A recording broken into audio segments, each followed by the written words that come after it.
राज्याचे आदिवासी विकास मंत्री अशोक उईके गोंदिया जिल्हा दौऱ्यावर असताना कचारगड येथे होणाऱ्या यात्रेचा आढावा घेतल्यानंतर त्यांनी पत्रकार परिषद घेतली। यावेळी आदिवासी विभागाशी संबंधित प्रलंबित प्रश्न, विकास कामे आणि मूलभूत समस्यांवर पत्रकारांनी थेट प्रश्न उपस्थित केले। मात्र या प्रश्नांना मंत्र्यांनी ठोस उत्तरे न देता चौकशी करू, चर्चा केली जाईल अशी उडवाउडवीची भूमिका घेतल्याचा आरोप झाला आहे। या उत्तरांमुळे आदिवासींच्या गंभीर समस्यांकडे मंत्र्यांचे दुर्लक्ष होत असल्याचा सूर उमटत असून गोंदियावासियांमध्ये नाराजी व्यक्त केली जात आहे। महत्त्वाच्या रेल्वे स्टेशन झाले कसं आहे त्या ठिकाणी जे मोठ्या रेलगाड्या एक्सप्रेस आहेत ते थांबा देणार का त्यात? छत्तीसगढ़ एक्सप्रेस पण नोंद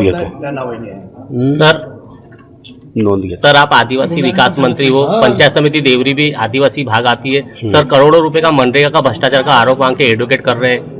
क्या लगता है सर इस प्रकार का भ्रष्टाचार हुआ होगा? मैं इन्क्वायरी करता हूँ। साहेब, गोंदियामध्ये वसतिगृह आहे आणि त्याचे मुलामुली प्रकल्प ऑफिसमध्ये रात्री उशिरा रात्री तिथं आंदोलन केले होते। वसतिगृहामध्ये काही त्यांना त्रास होत आहे, सुविधा नाही आहे, म्हणूनच काय त्यांच्याशी चर्चा करतो, आज भेटतो त्यांना। एक मोठा मुद्दा आहे अदानी प्रकल्पामध्ये कमीत कमी 100 जो आदिवासी आहे यांची जमिनी गेलेल्या आहे। मागील कित्येक वर्षापासून ते नोकरी करतात आणि आश्वासन देण्यात आले अदानीकडून। याची काही कल्पना नाही मला।